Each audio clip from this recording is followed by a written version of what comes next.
Lo que estás a punto de escuchar no es una historia común de construcción. Es un secreto enterrado durante 3000 años bajo el polvo de Jerusalén. Una verdad tan inquietante que los antiguos rabinos decidieron no escribirla. Una revelación que cambia todo sobre el lugar más santo que jamás tocó la tierra. Hay un versículo en Primero de Reyes que casi nadie nota. El templo fue construido en absoluto silencio. Ni martillo, ni hacha, ni herramienta de hierro se oyó mientras se edificaba. ¿Cómo construir un edificio colosal sin un solo golpe de martillo? El templo de Salomón no fue construido con manos ordinarias. Los hombres que levantaron esas piedras trabajaban bajo un silencio sagrado. Cada piedra tallada sin sonido. Cada pilar levantado como si supiera dónde colocarse. Pero había un precio. Los constructores lo pagaron, algunos con su silencio, otros con su sangre, y uno desapareció antes de ver el templo terminado. ¿Por qué ningún historiador menciona los accidentes? ¿Por qué las crónicas callan sobre las noches en que la obra se detenía sin razón? ¿Por qué los trabajadores nunca regresaban con la misma mirada? El templo de Salomón no fue un edificio, fue un portal. Esta no es la historia que te contaron, es la historia que los sabios ocultaron. Y cuando llegues al final, entenderás por qué el velo del templo se rasgó de arriba a abajo, por qué el lugar santísimo quedó expuesto, por qué nunca más se construyó un templo como ese, porque el verdadero templo no era de piedra. Ahora respira profundo y escucha lo que el silencio de 3000 años finalmente revelará. Había un versículo que casi nadie nota al leer Primero de Reyes, capítulo 6, versículo 7. El hebreo original es implacable. La casa fue construida de piedras preparadas en la cantera, de modo que ni martillo, ni hacha, ni herramienta de hierro se oyó mientras se edificaba. Ningún sonido, ningún martillo. Un edificio colosal levantado en absoluto silencio. Los escribas que copiaron este texto lo escribían con manos temblorosas. Esta no era ordenanza común, era una señal de que lo edificado no pertenecía al mundo de los hombres. Salomón tenía 30.000 trabajadores en turnos de 10.000 por mes, 70.000 cargadores, 80.000 canteros, 3.300 capataces, 183.300 hombres en total. Pero solo unos pocos sabían lo que realmente construían. La construcción comenzó en el año 480 después del Éxodo, cuarto año del reinado de Salomón, mes de Sif, primavera. En el monte Moria, donde Abraham casi sacrificó a Isaac, algo despertaba. Los primeros en llegar fueron los canteros, hombres de espaldas anchas expertos en leer la piedra. Sabían dónde golpear para que una roca se partiera limpiamente. Sabían cómo hacer que la piedra hablara bajo sus manos, pero esta vez debían hacer que callara para siempre. El capataz principal, Adonirán, reunió a los trabajadores en la primera luna llena. Era un hombre de pocas palabras, con una cicatriz en la mejilla izquierda. «Las piedras que van a tallar no son comunes», dijo con voz grave. «El templo no es común, y ustedes no pueden ser hombres comunes. Cada piedra debe ser preparada en la cantera completamente terminada antes de llegar al monte. Cuando llegue al lugar sagrado no debe sonar ningún golpe, ni uno solo».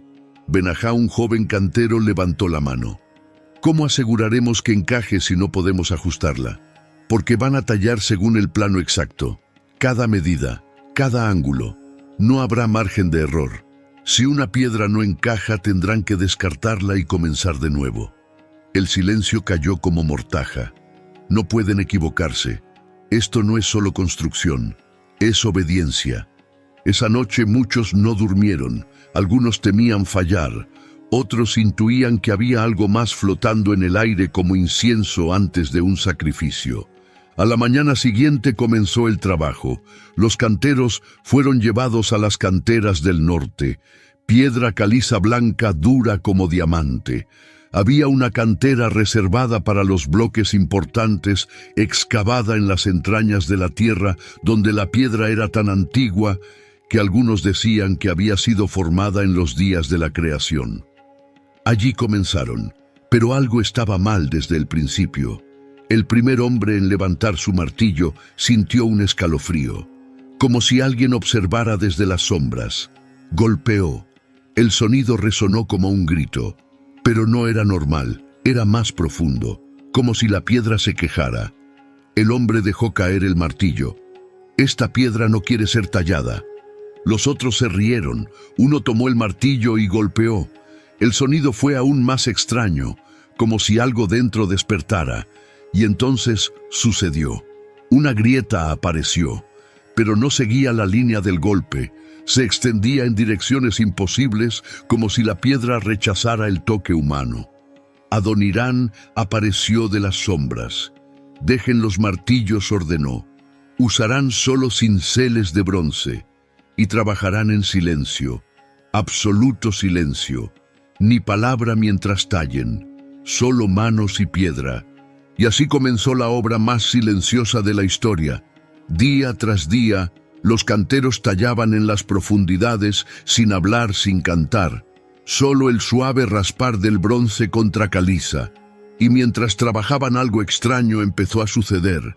Comenzaron a ver cosas, no con ojos, sino con algo más profundo.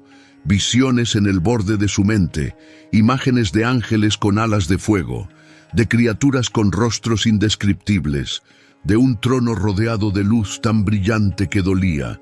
Algunos intentaron hablar de ello al salir, pero las palabras se atoraban como si algo impidiera revelar lo visto. Y así, el silencio se volvió más profundo, no solo en la obra, sino en sus almas. Las primeras piedras terminadas fueron llevadas al monte Moriah en carros. Eran bloques perfectos tallados con precisión imposible, cada ángulo exacto, cada superficie lisa como vidrio. Cuando llegaron al lugar, los constructores las colocaron y encajaron sin el menor ruido, como si siempre hubieran estado destinadas a estar allí. Benajá observaba maravillado. «Es como si las piedras supieran dónde ir», le murmuró a su compañero. «No hables de eso», respondió el otro temblando. «Algunos dicen que no somos nosotros quienes construimos. Dicen que hay otros trabajando con nosotros, otros invisibles». Y Benajá se quedó despierto toda la noche, preguntándose en qué obra había puesto sus manos. Mientras las piedras silenciosas se apilaban en el monte Moriah, otra obra comenzaba al norte, en las montañas del Líbano, donde los cedros milenarios tocaban las nubes.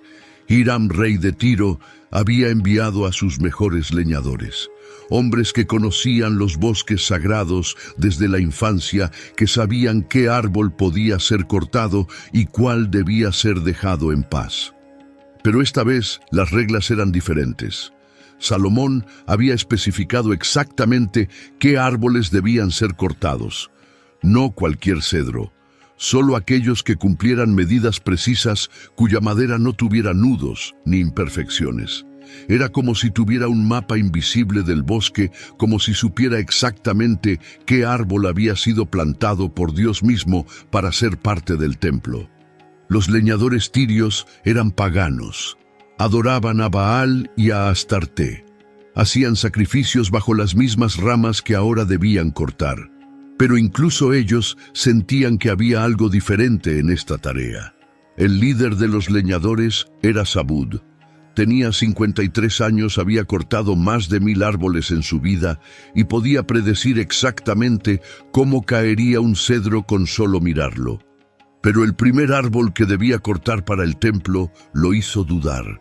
Era un cedro colosal de más de 40 metros de altura.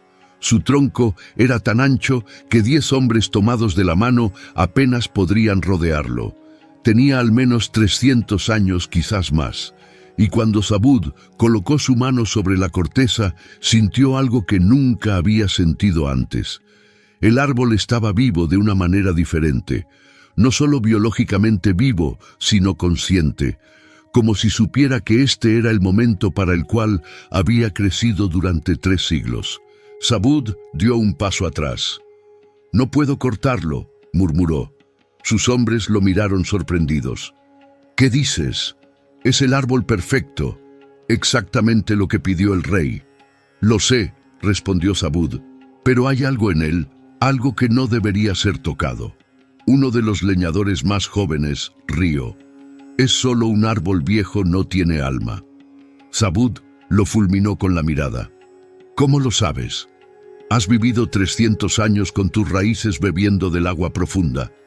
Has sentido cada tormenta, cada sequía, cada amanecer durante más tiempo del que tu pueblo ha existido». El joven guardó silencio. Zabud cerró los ojos y respiró profundo. Sabía que tenía que hacerlo. Era su deber, era su trabajo. Y el pago que el rey Salomón ofrecía era más oro del que jamás había visto. Pero algo en su interior le gritaba que se detuviera. Finalmente tomó su hacha. Era de bronce, no de hierro. Otra extraña petición del rey israelita. No podía usar herramientas de hierro para cortar los cedros destinados al templo. Solo bronce. Levantó el hacha y justo antes de golpear escuchó algo. Un susurro no con sus oídos, sino dentro de su mente. Una voz que no era voz. Palabras que no eran palabras, pero el mensaje era claro. «Por fin, he esperado tanto tiempo. Córtame, libérame, llévame al lugar para el cual fui creado». Zabud casi deja caer el hacha del susto. Miró a sus compañeros, pero ellos no parecían haber escuchado nada. Lo había imaginado. Number. No podía haberlo imaginado. Había sido demasiado claro, demasiado real. Tragó saliva y golpeó. El hacha mordió profundamente en la corteza, y cuando lo hizo, Zabud juró que sintió algo. No dolor, sino liberación. Como si el árbol hubiera estado conteniendo la respiración durante siglos y finalmente pudiera exhalar. Los leñadores trabajaron durante 3 días en ese único árbol, cortando con cuidado sin apresurarse. Cuando finalmente cayó, lo hizo con un rugido que hizo temblar todo el bosque, y en ese momento todos los pájaros que anidaban en los árboles cercanos levantaron vuelo al mismo tiempo. Miles de ellos oscureciendo el cielo como si estuvieran huyendo de algo o como si estuvieran escoltando algo. El cedro fue transportado montaña abajo por equipos de bueyes. Llevó 2 semanas moverlo desde el bosque hasta la costa, y durante todo ese trayecto los hombres que lo transportaban juraban que podían sentir un calor emanando de la madera. No era un calor físico, era algo más sutil, como si la madera estuviera viva en un sentido que desafiaba la explicación. Cuando llegó al puerto, fue cargado en una balsa junto con otros troncos y enviado por mar hacia Jope, el puerto más cercano a Jerusalén. Y allí fue recibido por los carpinteros. El maestro carpintero era Besaleel, nombrado así en honor al artesano que construyó el tabernáculo. Era meticuloso, obsesionado con la perfección que medía cada corte 3 veces. Cuando vio los primeros troncos de cedro, se quedó sin palabras. Nunca había visto madera tan perfecta. Ni un solo nudo, ni una grieta, ni una mancha. Pero cuando colocó su mano sobre el tronco, sintió algo que lo hizo retroceder. La madera estaba tibia, no por el sol. La balsa había llegado por la noche, y sin embargo estaba tibia como si estuviera viva. Esto era diferente. Esto era consciente. En el 4.º año de construcción, cuando las paredes del templo ya se elevaban hacia el cielo, llegó el momento de trabajar con el oro. No era oro común. Salomón había reunido 6.000 talentos de oro. En medidas actuales, eso equivale aproximadamente a 222 toneladas métricas de oro puro. Pero no todo el oro era igual. Había oro de Ofir, traído por las naves de Tarsis desde tierras tan lejanas que algunos decían que estaban en el borde del mundo conocido. Había oro de Saba. Había oro de las montañas de Javila, donde según el Génesis crecían los ríos del Edén. Y había otro oro, un oro que nadie sabía de dónde venía. Los orfebres lo llamaban el oro del templo porque no se parecía a ningún otro metal. Era más brillante, más puro y más pesado de lo que debería ser según su volumen. El maestro orfebre era Hiram de Tiro, no el rey, sino un artesano fenicio cuya madre era de la tribu de Neftalí. Un hombre que vivía entre dos mundos, el pagano y el hebreo. Salomón lo había llamado personalmente para esta tarea, no porque fuera el más famoso, aunque lo era, ni porque fuera el más hábil, aunque también lo era, sino porque había algo en Hiram que el rey reconocía. Una inquietud espiritual, una búsqueda de algo más allá del metal. Cuando Hiram llegó a Jerusalén y vio el oro acumulado en los almacenes, se quedó sin aliento. «Nunca en mi vida», murmuró. Uno de los supervisores israelitas sonrió. «Impresionante, ¿verdad? No es solo la cantidad», respondió Hiram. «Es la pureza. Este oro no debería existir». «No, naturalmente». «¿Qué quieres decir?» Hiram tomó una barra de oro y la examinó bajo la luz del sol. «El oro natural siempre tiene impurezas. Siempre. Plata, cobre, hierro. Pero este sacudió la cabeza. Este es más puro que cualquier oro que haya salido de un horno.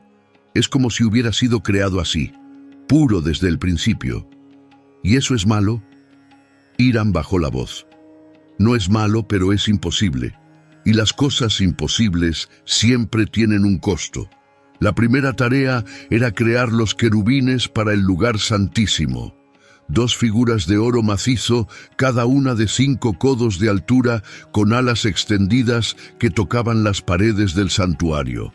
Salomón le había dado un diseño muy específico, pero cuando Hiram lo vio, supo que era más que un diseño. Era un retrato. Los querubines que debía crear no eran criaturas imaginarias, eran representaciones de algo real, algo que alguien había visto. «¿Quién vio esto?», le preguntó Hiram cuando el rey visitó el taller. Salomón lo miró durante un largo momento. «Mi padre David. En sus últimos días dijo que el ángel del Señor le mostró el diseño completo del templo. Cada detalle, incluso los querubines que custodian el arca. ¿Y estos son exactamente como él los vio?». «Exactamente». Hiram sintió un escalofrío. «Entonces no estoy creando una escultura, estoy recreando un ser viviente». Salomón asintió gravemente. «Por eso te elegí a ti, porque necesito a alguien que entienda que el arte es más que técnica, es conexión, es tocar lo invisible y traerlo al mundo visible». Hiram comenzó a trabajar esa misma noche. Fundió el oro en hornos especiales construidos específicamente para el templo. Pero algo extraño sucedió cuando el fuego tocó el metal. El oro no se derretía de la manera normal. Generalmente el oro se vuelve líquido gradualmente. Pero este oro cambiaba instantáneamente. Un momento era sólido. Al siguiente era líquido perfecto, sin fase intermedia, como si decidiera cambiar de estado por voluntad propia, y cuando estaba líquido, brillaba. No solo reflejaba la luz del fuego, emitía su propia luz, un resplandor dorado que iluminaba todo el taller con intensidad que lastimaba los ojos. Los ayudantes tuvieron que trabajar con telas cubriéndoles parcialmente el rostro. La luz era demasiado intensa.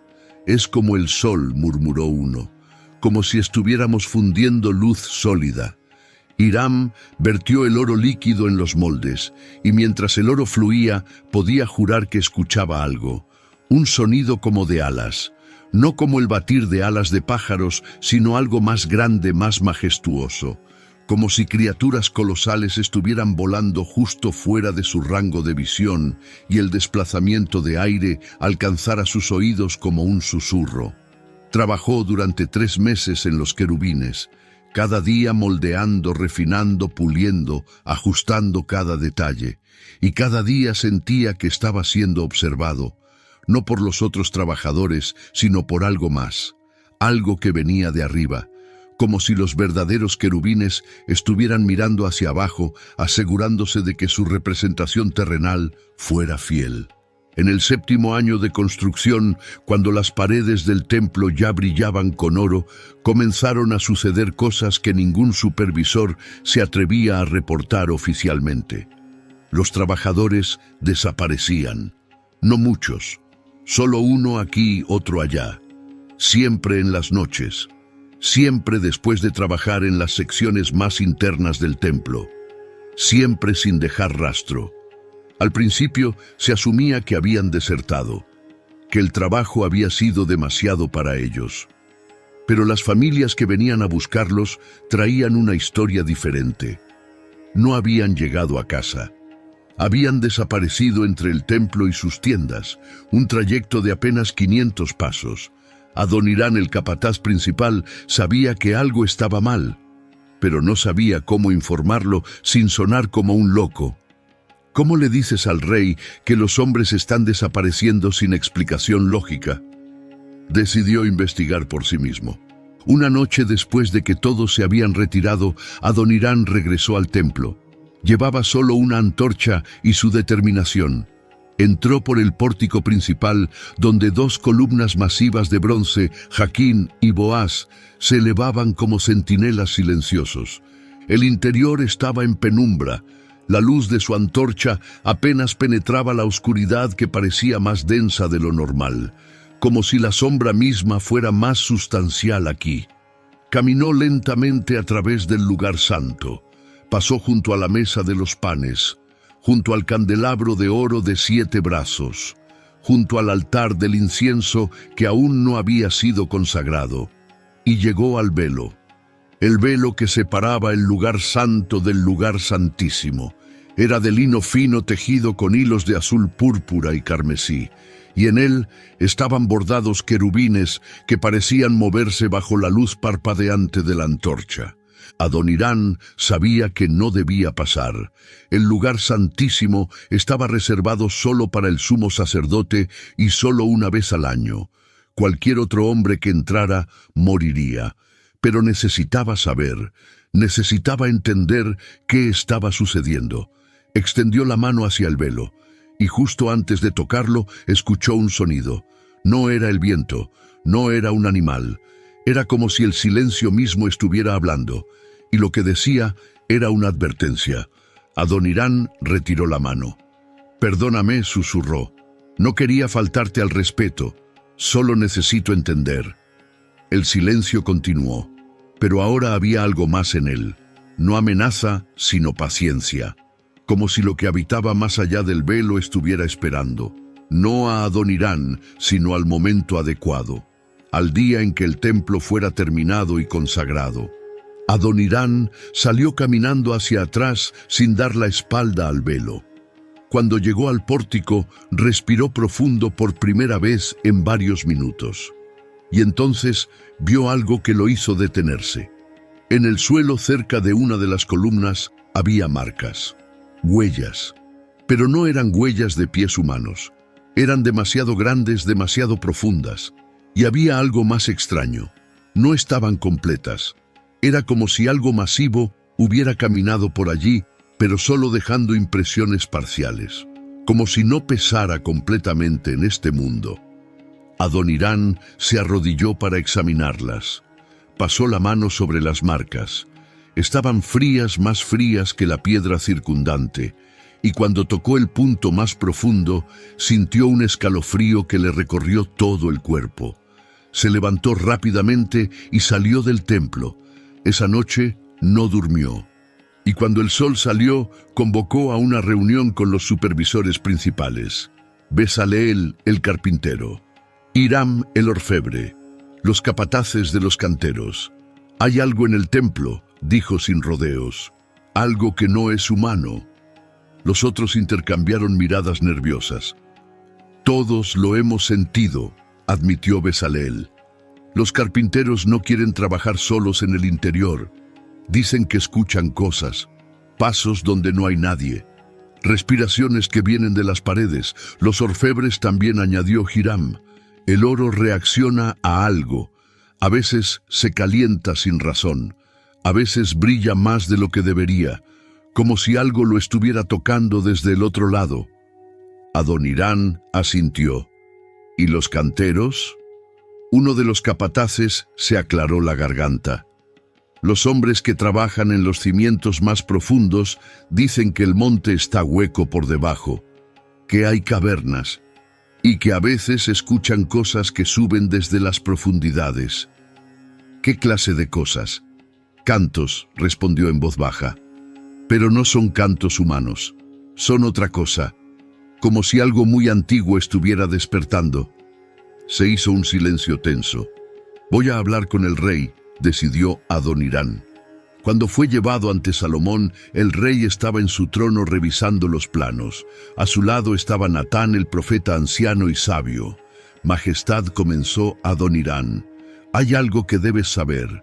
Salomón levantó la vista. Lo sé, dijo simplemente. Durante la excavación de los cimientos, los canteros descubrieron una entrada. Era una grieta en la roca angosta casi invisible. Pero cuando uno de los trabajadores acercó una antorcha, el resplandor reveló que la grieta se abría en una caverna más grande debajo. El capataz de turno era Simei. Tenía órdenes estrictas de informar cualquier hallazgo inusual, pero algo le dijo que no reportara esto, al menos no todavía. Esa noche, después de que todos se retiraran, Simei regresó a la grieta con 3 hombres de confianza. Llevaban antorchas, cuerdas y provisiones para varias horas. Descendieron. La grieta se abría en una caverna natural. Las paredes eran de piedra caliza antigua, marcadas por siglos de erosión. El suelo estaba cubierto de polvo que no parecía haber sido perturbado en mucho tiempo. Nadie ha estado aquí en siglos, murmuró uno, o nunca, añadió otro. Avanzaron más profundo. La caverna se dividía en varios pasajes, algunos angostos, otros amplios. Simei eligió el más grande y siguió adelante. Los otros lo siguieron en silencio. Después de caminar durante lo que parecieron horas, llegaron a una cámara circular, y allí, en el centro, vieron algo que los hizo detenerse en seco. Un altar. Pero no era un altar hebreo. La construcción era diferente, más antigua. Los símbolos tallados en la piedra eran de un estilo que ninguno reconocía, y había manchas oscuras en la superficie que incluso después de siglos aún parecían húmedas. Sangre, susurró Simei. ¿Cómo puede ser?, preguntó uno. Esto debe tener 1000 años. La sangre no permanece líquida tanto tiempo. Simei se acercó cautelosamente. No tocó el altar, pero acercó su antorcha. Las manchas no eran exactamente líquidas, pero tampoco estaban secas. Era como si estuvieran en un estado intermedio, congeladas en el tiempo. Este lugar comenzó a decir, pero su voz se apagó, porque en ese momento todos lo sintieron. Una presencia, no visible pero innegablemente real, como si algo muy antiguo estuviera despertando en las profundidades. «Vámonos», dijo Simei con voz tensa. «Ahora». Se dieron la vuelta para salir, pero entonces vieron que no estaban solos. En la entrada de la cámara, bloqueando su salida, había una figura. No era humana, o tal vez lo había sido alguna vez, pero ya no. Era alta, con extremidades que parecían demasiado largas, ojos que brillaban con luz propia, y una expresión que mezclaba furia y algo más profundo: desesperación. «¿Quiénes son ustedes?», preguntó la figura. Su voz resonaba extrañamente, como si viniera de todas direcciones. «¿Por qué han venido?». Simei tragó saliva y reunió coraje. «Somos trabajadores del templo del Señor. Estamos excavando los cimientos. No sabíamos que había alguien aquí abajo». La figura inclinó la cabeza estudiándolos. El templo repitió: «Así que finalmente ha llegado el tiempo». ¿El tiempo para qué? Para que los antiguos pecados sean sellados, para que las viejas deudas sean pagadas, para que los que cayeron encuentren su lugar final. Simei no entendía nada. «¿Quién eres?». La figura pareció considerar la pregunta. «Yo fui», comenzó, luego se detuvo.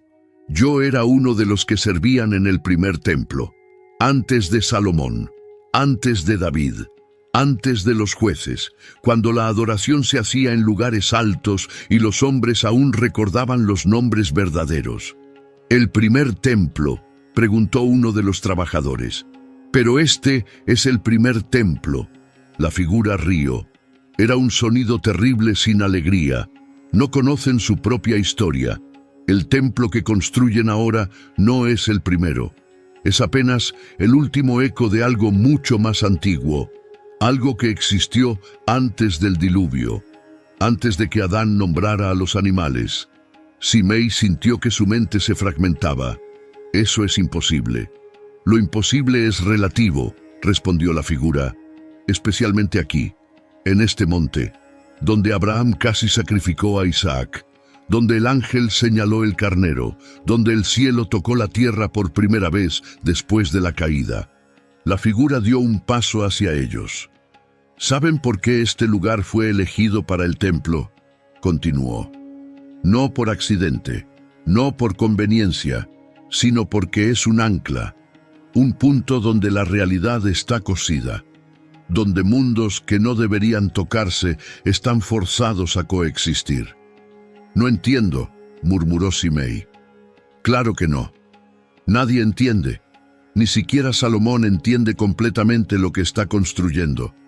Cree que está edificando una casa para Dios, pero en realidad está construyendo una prisión para contener lo que no puede ser destruido, pero tampoco puede ser liberado, para mantener sellado lo que debe permanecer sellado hasta el fin de los días. En el 11º año del reinado de Salomón, en el mes de Bul, el templo fue terminado. 7 años y 6 meses de construcción constante, 183.300 trabajadores, y un silencio que había durado toda la obra. Pero el día de la dedicación sería diferente. Ese día, el silencio sería roto por algo mucho más poderoso, por la voz de Dios mismo. Los preparativos comenzaron con semanas de anticipación. Salomón había convocado a todo Israel, no solo los ancianos y príncipes, sino todo el pueblo, desde Dan hasta Beerseba.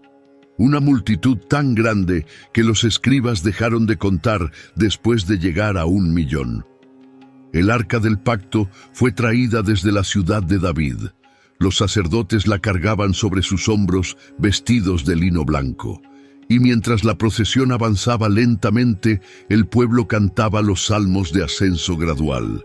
Benajá, el joven cantero, observaba desde las murallas. Ya no era joven.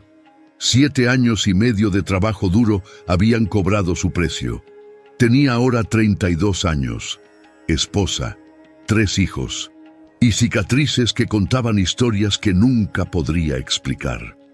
Miró hacia el templo brillando bajo el sol como un segundo sol hecho por manos humanas. «Es hermoso, ¿verdad?», dijo una voz junto a él. Era Natán, el anciano carpintero. «Lo es», respondió Benajá, «pero también da miedo». «Todo lo sagrado da miedo», dijo Natán, «porque lo sagrado es peligroso, no como el fuego que quema, sino como la verdad que transforma, y la transformación siempre duele». Observaron en silencio mientras el arca era llevada al interior. Los sacerdotes la colocaron en el lugar santísimo bajo las alas extendidas de los querubines de oro. Y entonces sucedió algo. El cielo cambió, no dramáticamente sino sutilmente, como si el color mismo del aire se estuviera ajustando, como si la frecuencia de la realidad se estuviera alterando. Benajá parpadeó. «¿Lo sentiste?». Natán asintió. «El umbral ha sido cruzado». «¿Qué umbral?». «Entre lo eterno y lo temporal. El arca en el templo. Los querubines sobre el arca. El lugar santísimo preparado según el diseño celestial.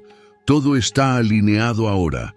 Y cuando algo está perfectamente alineado con el orden divino, las leyes normales se vuelven flexibles». Dentro del templo, Salomón estaba de pie frente al altar de bronce. A su lado estaban los sacerdotes preparados para ofrecer el sacrificio inaugural. Pero antes de que comenzara la ofrenda, el rey levantó sus manos hacia el cielo y comenzó a orar. No era una oración corta. Las palabras de Salomón fluyeron como un río de adoración, súplica, reconocimiento y humildad. Habló de la promesa hecha a David, del pacto eterno, de la imposibilidad de que Dios habitara en una casa hecha por manos humanas y sin embargo de la gracia de que se dignara a poner su nombre allí. Y mientras oraba algo comenzó a formarse sobre el templo. Al principio era apenas perceptible, una ligera bruma, un cambio en la refracción de la luz, pero gradualmente se volvió más denso, más visible, una nube. Pero no era una nube normal, era algo más sustancial, más oscuro, más cargado de presencia, la gloria del Señor, la Shekinah, el peso visible de la presencia divina. Los sacerdotes que estaban preparados para entrar se detuvieron, porque la nube comenzó a llenar el lugar santo, primero el atrio, luego el lugar santo, y finalmente el lugar santísimo, y con la nube vino algo más. Un sonido, no audible con los oídos físicos, sino algo más profundo, una resonancia que vibraba en los huesos, en el alma, como si el universo mismo estuviera produciendo una nota fundamental. Los trabajadores que habían construido el templo cayeron de rodillas. Muchos no podían soportar estar de pie bajo el peso de esa presencia.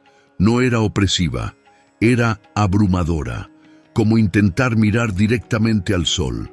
Benajá sintió lágrimas corriendo por sus mejillas y no sabía por qué. «Ahora entiendes», murmuró Natán. «¿Por qué cada piedra tenía que ser perfecta? ¿Por qué cada medida tenía que ser exacta? ¿Por qué trabajamos en silencio durante 7 años y medio? ¿Por qué? Porque no estábamos construyendo solo un edificio. Estábamos construyendo un recipiente, un contenedor para algo tan vasto que normalmente no podría ser contenido, y ese recipiente tenía que ser perfecto.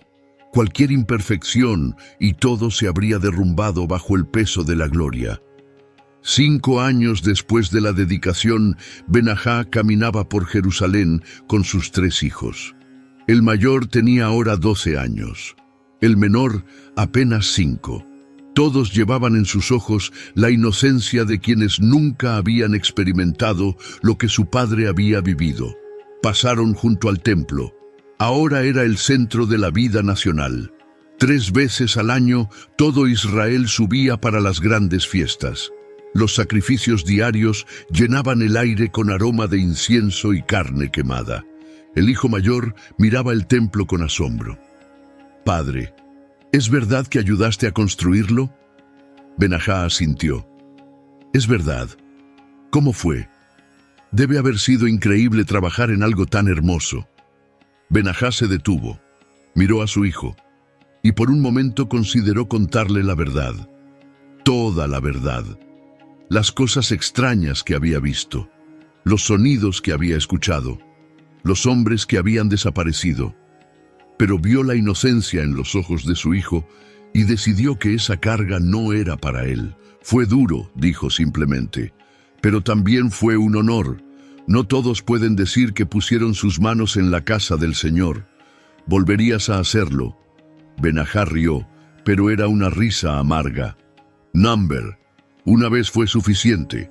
Esa noche en su casa Benajá no podía dormir. Se levantó y salió al patio.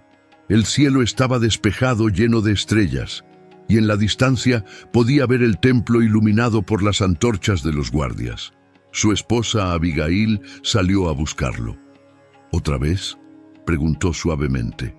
«Otra vez», admitió Benajá. «¿Son las pesadillas?». Él asintió. Desde la dedicación, Benajá había tenido sueños. No todas las noches, pero con suficiente frecuencia. Sueños donde caminaba por el templo vacío, donde escuchaba voces que llamaban su nombre desde el lugar santísimo, donde veía sombras que no deberían existir. «Deberías hablar con alguien», sugirió Abigail. «Con un sacerdote, tal vez. O con Natán». «Ya hablé con Natán», respondió Benajá. «Dice que es normal, que todos los que trabajamos en el templo llevamos algo de él con nosotros, como una cicatriz que no se ve, pero que siempre está allí. ¿Y eso te consuela? Benajá miró a su esposa. No realmente, porque las cicatrices normales sanan con el tiempo. Esta solo se hace más profunda. Abigail lo abrazó, y se quedaron así bajo las estrellas mientras el templo brillaba en la distancia como un faro de gloria y misterio. Benajá no era el único que lidiaba con el legado de la construcción. En diferentes partes de Israel, otros trabajadores experimentaban sus propias versiones. Algunos se habían vuelto más devotos, visitando el templo constantemente, como si buscaran reconectar con algo que habían tocado, pero que ahora se sentía distante. Otros se habían alejado completamente de Jerusalén. No podían soportar estar cerca. La presencia que emanaba era demasiado intensa. Les recordaba cosas que preferían olvidar, y unos pocos habían sido cambiados de maneras que no podían explicar ni revertir. Eliab, el joven carpintero que había escuchado la madera cantar, era uno de ellos. Después de la dedicación, había intentado volver a su vida normal. Había abierto un taller en Belén. Hacía muebles, herramientas, cosas ordinarias. Pero ya no podía trabajar la madera de manera normal. Cada vez que tocaba un trozo de madera, sentía algo. No tan intenso como con los cedros del templo, pero aún presente. Como si todos los árboles estuvieran conectados. Como si cada pedazo de madera tuviera memoria de haber sido parte de algo vivo. Y a veces, cuando trabajaba en silencio profundo, aún podía escuchar el canto.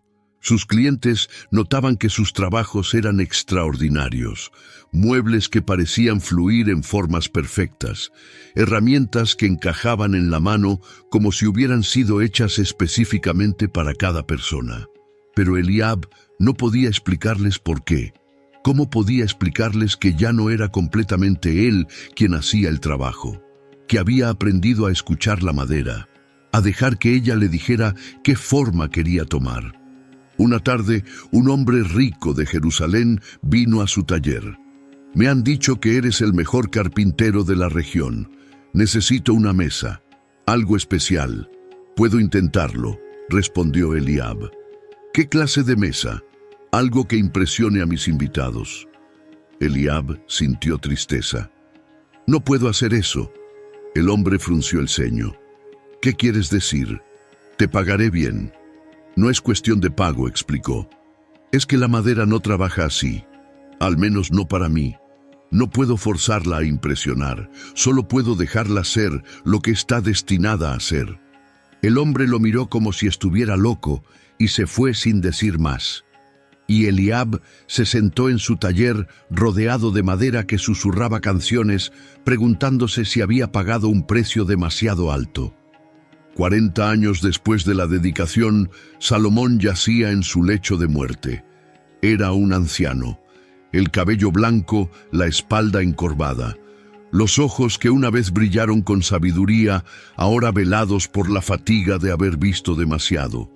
Su hijo Roboam estaba junto a él, el que heredaría el reino, el que dividiría la nación. «Padre», dijo Roboam, «¿hay algo que quieras decirme? ¿Algo que deba saber sobre el reino? ¿Sobre el templo?» Salomón lo miró durante un largo momento, considerando, pesando. ¿Debería contarle? ¿Debería revelar los secretos que había guardado durante décadas? Number vio en los ojos de su hijo ambición sin sabiduría. Vio orgullo sin humildad. Vio la semilla de la destrucción. «Teme a Dios y guarda sus mandamientos», dijo finalmente, «porque esto es todo el hombre». Era verdad, pero no era todo lo que Salomón sabía. Roboam asintió claramente esperando algo más, pero cuando quedó claro que su padre no diría más, se retiró. Y Salomón quedó solo con sus pensamientos. Cerró los ojos y su mente vagó de regreso, décadas atrás, al día en que el templo fue dedicado, al momento en que la gloria del Señor descendió como una nube. Había sido el punto culminante de su vida. El momento en que todo tuvo sentido, cuando el cielo y la tierra se besaron en el lugar que él había preparado, pero también había sido el comienzo de su declive, porque después de tocar lo más alto, ¿qué queda excepto el descenso? Había buscado sabiduría en todas partes, en los libros, en la naturaleza, en las conversaciones con sabios de todas las naciones. Y mientras más buscaba, más entendía cuán poco realmente importaba la sabiduría humana. Al final todo era vapor, vanidad de vanidades, pero no lamentaba haber construido el templo, porque sabía que era más que un edificio, era un símbolo, un recordatorio, una profecía en piedra. Y mientras yacía allí en sus últimas horas, tuvo una visión. No sabía si era sueño o revelación, pero vio el futuro. Vio el templo en llamas, vio a los babilonios arrasar Jerusalén, vio al pueblo llevado al exilio, vio el arca desaparecer perdida para siempre, pero también vio más allá, vio un segundo templo, más pequeño, menos glorioso, pero aún sagrado. Y luego vio algo que no entendía completamente. Vio a un hombre, un carpintero, caminando por los atrios del segundo templo, hablando de destruirlo y levantarlo en 3 días. Y los que lo escuchaban pensaban que estaba loco, pero Salomón en su visión entendía, ese hombre no estaba hablando del edificio, estaba hablando de sí mismo. Y de repente todo el misterio del templo se reveló. El verdadero templo nunca había sido de piedra.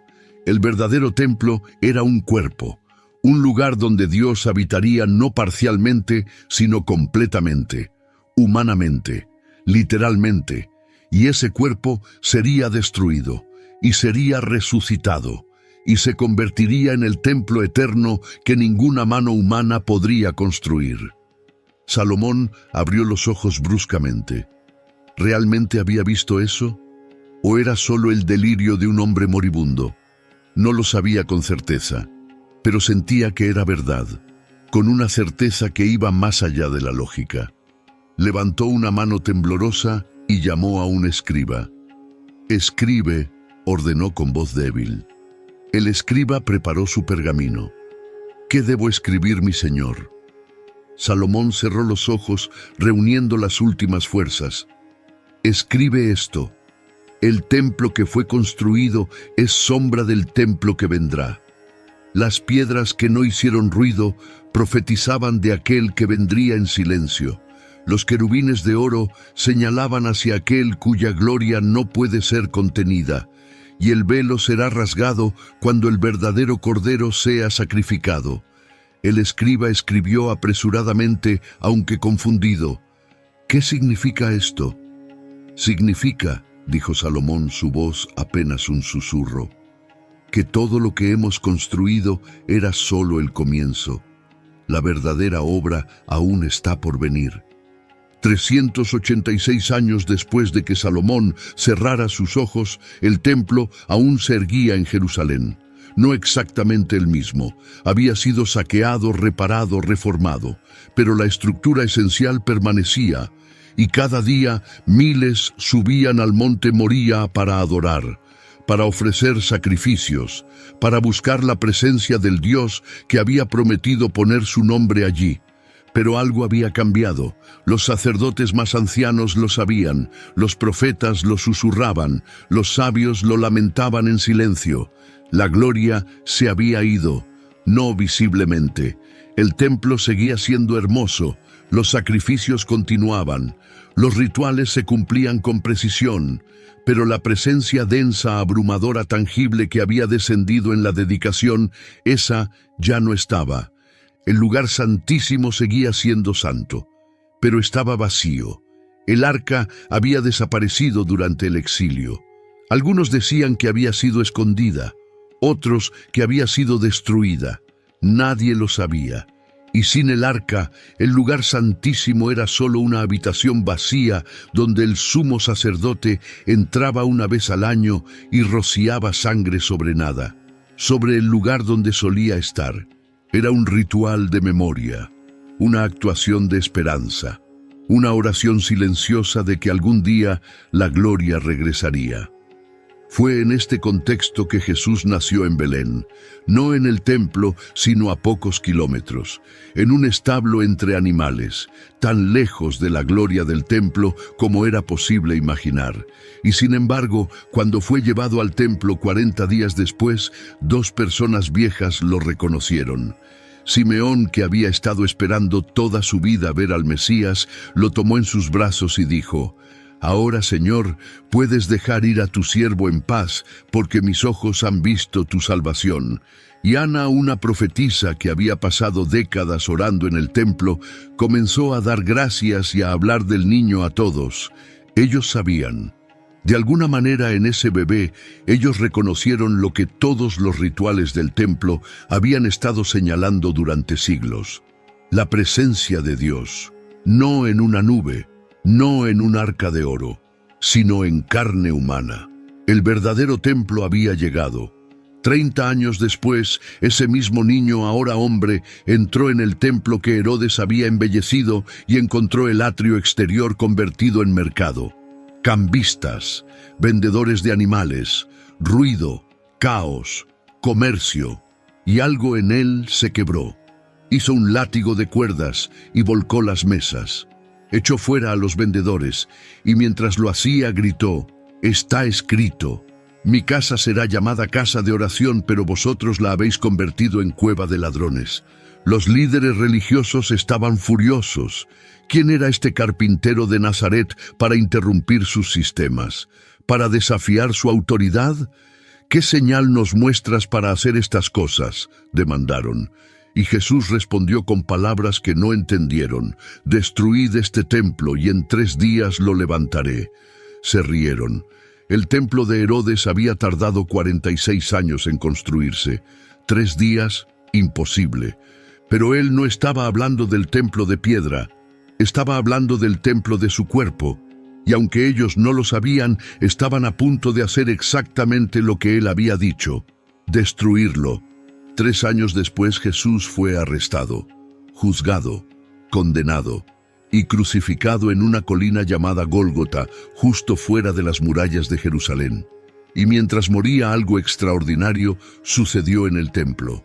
El velo masivo que separaba el lugar santo del lugar santísimo, el velo que solo el sumo sacerdote podía pasar una vez al año, el velo que representaba la separación entre Dios y el hombre, se rasgó, de arriba abajo, no de abajo arriba como si manos humanas lo hubieran desgarrado, sino de arriba abajo como si manos divinas lo hubieran abierto. Y por primera vez, desde la destrucción del primer templo, el lugar santísimo quedó expuesto, vacío. Pero no para siempre, porque 3 días después, como había prometido, el verdadero templo fue levantado. Jesús resucitó, y en su resurrección todo el simbolismo del templo de Salomón encontró su cumplimiento. Las piedras silenciosas representaban al siervo sufriente que soportaría su dolor en silencio. El oro que brillaba representaba la luz del mundo. Los querubines representaban a los ángeles que guardarían la tumba vacía. Y el velo rasgado representaba que el camino al Padre ya estaba abierto. Los apóstoles lo entendieron después de Pentecostés. Pablo lo escribió: ¿no sabéis que vosotros sois el templo de Dios y que el Espíritu de Dios mora en vosotros? Pedro lo declaró: vosotros también, como piedras vivas, sed edificados como casa espiritual. Juan lo vio en visión: y no vi en ella templo, porque el Señor Dios Todopoderoso es el templo de ella y el Cordero. El templo de Salomón había cumplido su propósito, no como destino final, sino como señal apuntando hacia algo mayor. Y cuando el templo físico fue finalmente destruido por los romanos en el año 70, no fue una tragedia, fue un cumplimiento, porque el verdadero templo ya no necesitaba piedras, necesitaba corazones. Benajá había muerto siglos antes, pero si hubiera podido ver este día, habría entendido por qué su trabajo había sido tan misterioso. ¿Por qué había sentido esa presencia? ¿Por qué las piedras habían encajado sin sonido? Todo había sido ensayo para este momento, toda la construcción había sido profecía, y ahora la profecía se había cumplido. En un carpintero que no construyó templos de piedra, sino que él mismo se convirtió en el templo eterno. En un sacrificio que no necesitaba repetirse, sino que fue suficiente de una vez. En una gloria que no descendía como nube, sino que moraba permanentemente en cada corazón. El eco del templo de Salomón aún resuena, no en las ruinas arqueológicas, sino en cada persona transformada por el encuentro con lo sagrado, en cada alma que ha sentido el peso de la presencia divina y ha sido cambiada para siempre. Los canteros que tallaron las piedras en silencio nunca supieron que estaban profetizando sobre el silencio que cargaría los pecados del mundo. Los carpinteros que trabajaron el cedro nunca supieron que estaban anunciando al carpintero que trabajaría la salvación. Los orfebres que fundieron el oro nunca supieron que estaban señalando al que sería refinado en el fuego. Pero sus manos no fueron guiadas solo por diseños humanos, fueron guiadas por un plan que trascendía su comprensión, un plan establecido desde antes de la fundación del mundo. Y ahora tú que has escuchado esta historia, llevas el mismo llamado, no a construir templos de piedra, sino a convertirte en templo vivo. A permitir que tus días sean tallados en silencio por las herramientas invisibles del Espíritu, a dejar que el oro de tu carácter sea refinado en el fuego, a ser parte del edificio espiritual que está siendo construido a través de las edades. El templo de Salomón se levantó en 7 años. El templo que eres tú está siendo construido toda tu vida, y a veces duele. A veces no entiendes por qué ciertas piedras se están colocando de cierta manera, por qué ciertas partes de ti están siendo talladas. Pero confía en el arquitecto. Él sabe lo que está construyendo. Y cuando el trabajo termine, cuando llegue el día de la dedicación final, cuando la gloria descienda completamente, entenderás. Entenderás que cada dolor fue necesario, que cada misterio tuvo propósito, que cada momento de construcción silenciosa estaba formando algo eterno. Ese es el legado del templo de Salomón. No piedras muertas, sino piedras vivas. Tú, yo, cada uno de nosotros siendo construidos juntos para ser morada de Dios en el Espíritu. Y ese templo nunca caerá, porque está construido sobre la roca que es Cristo, y las puertas del infierno no prevalecerán contra él. Pero la historia no termina aquí. Hay algo más. Hay una profecía dentro de la profecía. El templo de Salomón fue construido, destruido, reconstruido y destruido de nuevo. Pero hay un tercer templo mencionado en las visiones de los profetas. Un templo que aún no ha venido. Un templo que marcará el fin de los tiempos. Y cuando ese templo se levante, algo más se levantará con él. Algo que ha estado sellado desde los días de Salomón. Algo que duerme en las profundidades del monte Moriah. Los rollos antiguos hablan de ello en susurros. Los místicos judíos lo conocen como el secreto de los secretos. Y fue deliberadamente borrado porque no todos estaban destinados a conocerlo. Hasta ahora, hasta ti. Porque si has llegado hasta aquí, entonces no fue por accidente. Fuiste llamado a saber esto. Así que te dejo con una pregunta. ¿Eres piedra muerta o piedra viva? ¿Eres espectador o parte de la construcción? ¿Estás dispuesto a ser tallado en silencio para encajar en el propósito eterno? El templo espiritual aún está siendo construido y hay un lugar específico que solo tú puedes llenar. Y cuando el arquitecto coloque la piedra final, querrás estar allí. No como observador, sino como piedra viva. El misterio continúa, la revelación no ha terminado, y tu parte apenas está comenzando.